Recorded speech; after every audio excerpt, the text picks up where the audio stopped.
All right, let's dive into a theory that might just flip how you see, well, pretty much everything.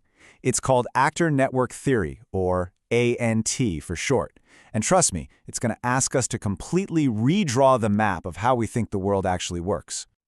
So let me start by asking you a really simple question. You snap a great picture, you post it online for your friends to see. Who's the one doing the acting there? I mean, the obvious answer is you, right? Of course it is.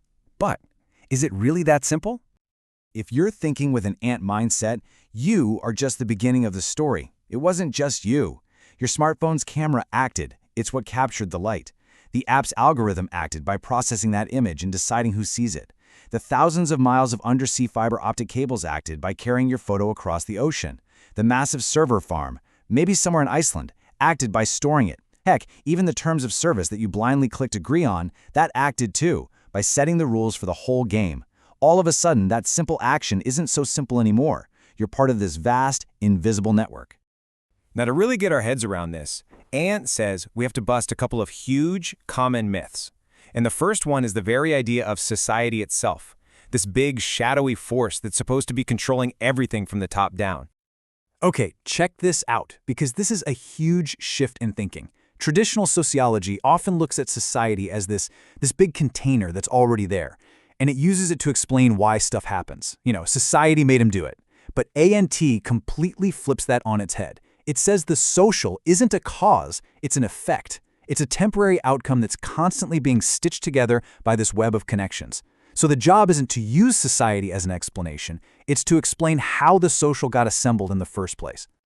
And this leads to a pretty provocative statement, one that ant theorist Bruno Latour actually borrows from Margaret Thatcher.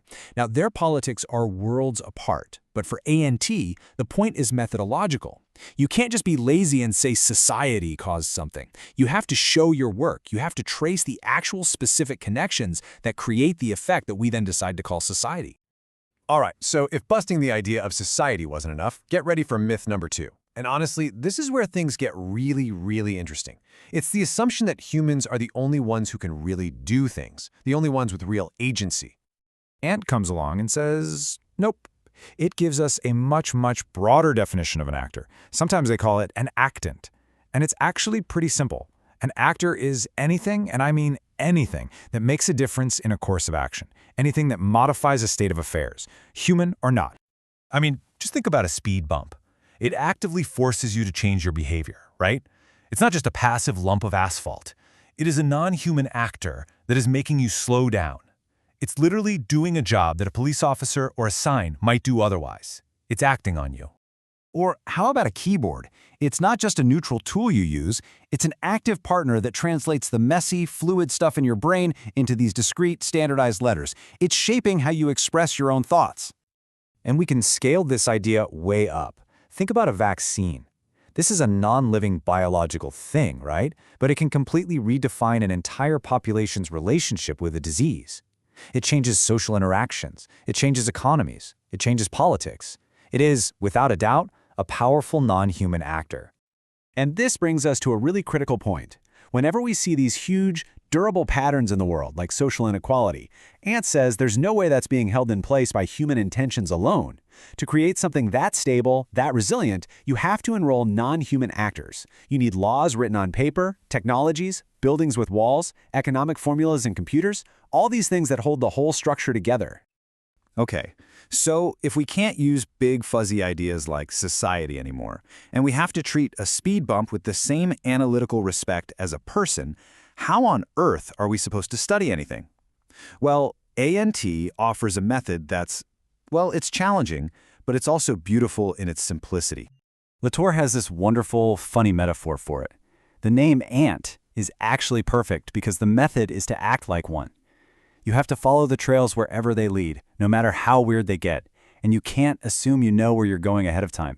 You just follow. So here's the practical guide. You don't start at the top or the bottom. You jump right into the middle of the action, and you don't bring your own map. You let the actors themselves tell you what's important. You have to follow all of them. The people, the objects, the ideas, the microbes. Then you just describe the connections, the associations they form, and you stop when the trails run cold. That's it. And this leads to maybe the most important rule in the entire ANT playbook. The goal is not to describe something and then explain it with some outside social force. The goal is to describe the network of actors and their connections so thoroughly, so completely, that the description is the explanation. If you still feel like you need to explain it, you just haven't finished describing it yet. So, okay, we've busted myths, we've talked about talking speed bumps, and trail-sniffing researchers. But what's the big payoff? Why should we care about this strange, demanding way of looking at the world? Well, this new map matters because it makes all the hidden work visible. It shines a light on all the things, the objects, the standards, the infrastructures that are silently holding our social world together. It recognizes that non-humans, our technology, our objects, nature itself, are active participants in our lives, not just passive backdrops. And maybe most importantly, it gives us a new way to think about change. If you want to change the world, you don't fight an abstract ghost like the system. You get in there, like an engineer, and you start patiently rerouting the connections one by one. So if there's one image to take away from all this, it's this. Get rid of that old model of society that looks like a set of Russian dolls. You know, the individual inside the group, inside the nation, and so on. ANT says, no way. The world is flat. It's just a vast landscape of connections. There's no micro or macro. They're just networks that are longer or shorter. A CEO's office isn't above a factory floor. It's just another point on the map that has managed to build very long, very powerful connections to it. And that leaves us with one final question for you to think about. Just look around you right now, wherever you are. The chair that's holding you up, the screen you're watching this on, the coffee cup in your hand. What hidden actors are at work right now, actively assembling the world that you are experiencing? Because once you start looking for the network, you can't unsee it.